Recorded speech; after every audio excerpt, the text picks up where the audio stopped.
I'm a little bit annoyed that this video is going to be so short. The thing is, Flipull is one of my favorite Famicom games. I think I'd put it down as my favorite puzzle game on the system. I absolutely love this game, and I can explain everything about it in less than a minute. It's one of those games with elegant simplicity. Initially, Flipull was an arcade game. Not that you can really tell it was an arcade game.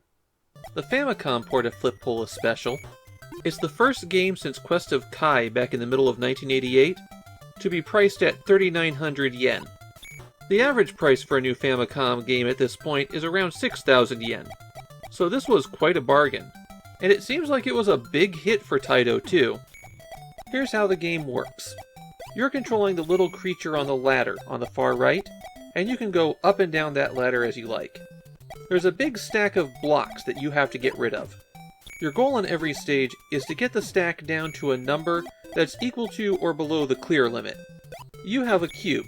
Initially it's a wild card, but soon you'll fix that. You throw that cube out horizontally, and if it hits a cube that it matches, then that cube gets erased. The wild card turns into the first cube that it touches. When you hit a cube that you don't match, the cube you threw takes its place in the stack, and that cube pops out and goes to you. When a thrown block hits a solid surface, it drops straight down. And if it never hits a block of a different style, then it bounces right back to your hand.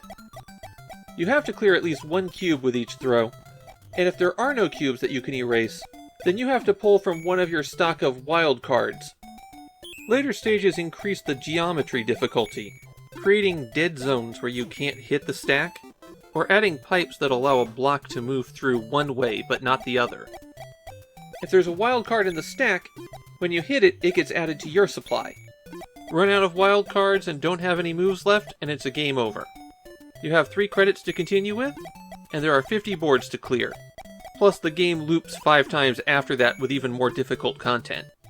Besides the arcade mode, the Famicom version has an advanced mode, which are all puzzles.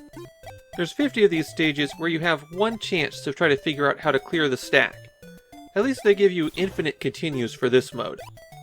And that's it. That is the whole game. The key to Flipull is that you have to plan ahead. You can't just throw out your cube and erase blocks, but you're going to find yourself trapped very quickly. So you start planning. If you erase this, then you'll have to do this. And if you have to do that, then you'll need to do this.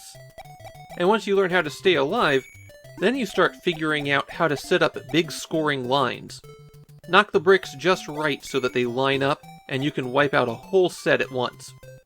It's a really satisfying feeling when you pull off one of those big moves. One thing that I'm pleased with is that I am far from the only Flipull fan out there. This is a game that isn't wildly popular, but it seems to have a dedicated cult following. On release, the game was known for being extremely difficult. One comment I saw said it required a superhuman IQ to play. If you do get stuck, there is a level select code. It can take you all the way to level 250 if you like. And that's Flipull. It really is one of my favorite Famicom games. It's simple, but it becomes a real brain burner. And that's something I appreciate in my puzzle games.